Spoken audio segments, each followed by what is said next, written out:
हिंदू धर्म ग्रंथ में कामदेव को प्रेम और आकर्षण का देवता माना गया है। धर्म ग्रंथों में वर्णित कथाओं के अनुसार कामदेव भगवान विष्णु और देवी लक्ष्मी के पुत्र हैं। ऐसा माना जाता है कि कामदेव का विवाह देवी रति के साथ हुआ था, जो कामदेव की तरह ही प्रेम और आकर्षण की देवी मानी जाती हैं। परंतु कुछ कथाओं में कामदेव को स्वयं ब्रह्मा जी का पुत्र भी बताया गया है और इनका संबंध भगवान शिव से भी है। धर्म ग्रंथों में कामदेव का स्वरूप सुनहरे पंखों वाले एक सुंदर नव युवक की तरह प्रदर्शित किया गया है, जिनके हाथ में धनुष और बाण हैं। इनकी सवारी तोते को बताया गया है। ये तोते के रथ पर मछली के चिन्ह वाले लाल ध्वज लगाकर विचरण करते हैं। परंतु कामदेव को कुछ शास्त्रों में हाथी पर बैठे हुए भी बताया गया है। कहते हैं कि भगवान शंकर ने अपने तीसरे नेत्र से कामदेव को भस्म कर दिया था। उसके बाद उनके अगले जन्म में उनकी पत्नी रति के साथ कामदेव का पुनः मिलन हुआ। तो आइए जानते हैं कि कामदेव और देवी रति की प्रेम कथा क्या है। साथियों, मैं हूं संतोष और आपका फिर से एक बार स्वागत है मेरे YouTube चैनल में। साथियों, वीडियो पसंद आए तो लाइक और शेयर कीजिएगा। चैनल पर अगर आप नए हैं तो विनती है, चैनल सब्सक्राइब करके बेल आइकन दबाना मत भूलिएगा। आगे बढ़ते हैं। पौराणिक कथाओं के अनुसार एक समय ब्रह्मा जी सृष्टि के विस्तार की कामना से ध्यान मग्न थे। उसी समय उनके अंश से एक तेजस्वी पुत्र काम का उत्पन्न हुआ। वो पुत्र कहने लगा कि मेरे लिए क्या आज्ञा है।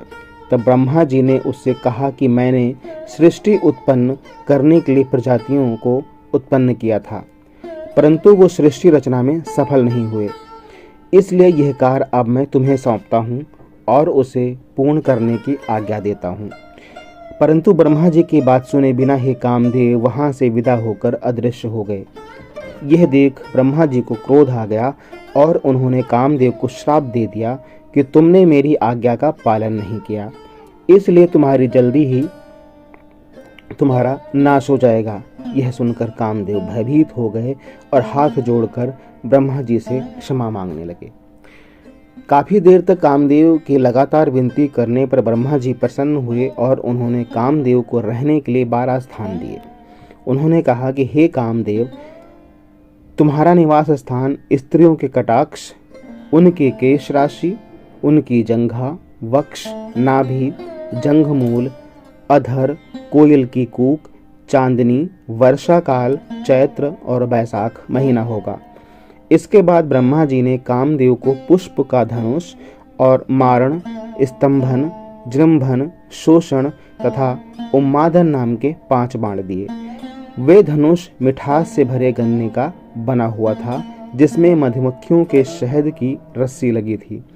उनके धनुष का बाण अशोक के पेड़ के महकते फूलों के अलावा सफेद, नीले कमल, चमेली और आम के पेड़ पर लगने वाले फूलों से बने थे। ब्रह्मा जी से मिले वरदान के बाद कामदेव तीनों लोकों में भ्रमण करने लगा और भूत, पिशाच, गंधर्व, यक्ष सभी को अपने काम में वशीभूत कर लिया। इसी क्रम में भगवान शिव जी के पास कैलाश पहुंचे। भगवान शिव तब तपस्या में लीन थे। तभी कामदेव छोटे से जंतु का सूक्ष्म रूप धरकर कान के छिद्र से भगवान शिव के शरीर में प्रवेश कर गए। इससे शिव जी का मन चंचल हो उठा। उसके बाद भगवान विष्णु ने ध्यान योग से देखा तो उनके शरीर में कामदेव प्रवेश कर गया था।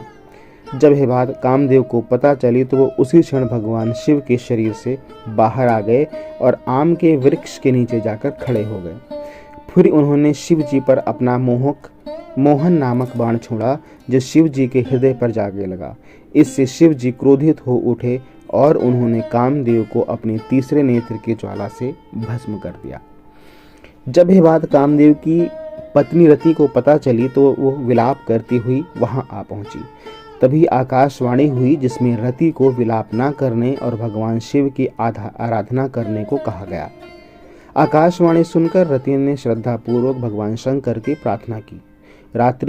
रति की प्रार्थना से प्रसन्न हो शिव जी ने कहा कि कामदेव ने मेरे मन को विचलित किया था, इसलिए मैंने इन्हें भस्म कर दिया।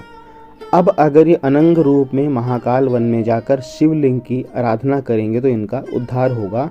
उसके पश्चात कामदेव भगवान शंकर के आदेशानुसार महाकाल वन चले गए और उन्होंने पूर्ण भक्ति भाव से शिवलिंग स्थापना की और फिर घोर तपस्या करने लगे।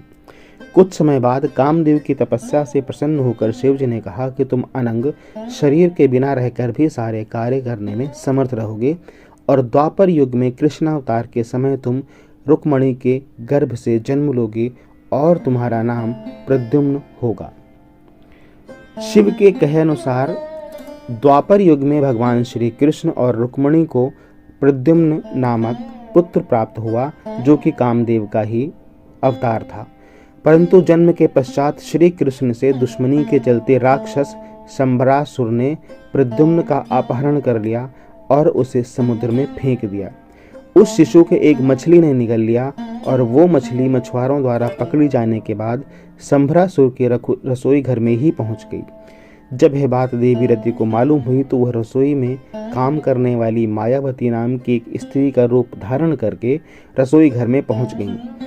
वहां आई मछली को उन्होंने ही काटा और उसमें से निकले बच्चे को माँ के समान पाला पोसा। जब यह बच्चा युवा हुआ तो उसे पूर्व जन्म की सारी बातें याद दिलाईं। इतना ही नहीं, सारी कलाएं भी सिखाई। तब प्रद्युम्न ने शंबरासुर का वध किया और फिर मायावती रूपी रति से विवाह कर उसके द्वारा द्वारका लौट आए। तो साथियों, ये थी कहानी पसंद आई हो, कथा पसंद आई हो तो वीडियो को लाइक और शेयर करें। आपके कुछ मत हों, कुछ विचार हों, कमेंट बॉक्स में ज़रूर लिखें। और हाँ, अगर आप चैनल पर नए थे तो विनती है, चैनल को बिना सब्सक्राइब किए मत जाइएगा। मिलते हैं अगले वीडियो में।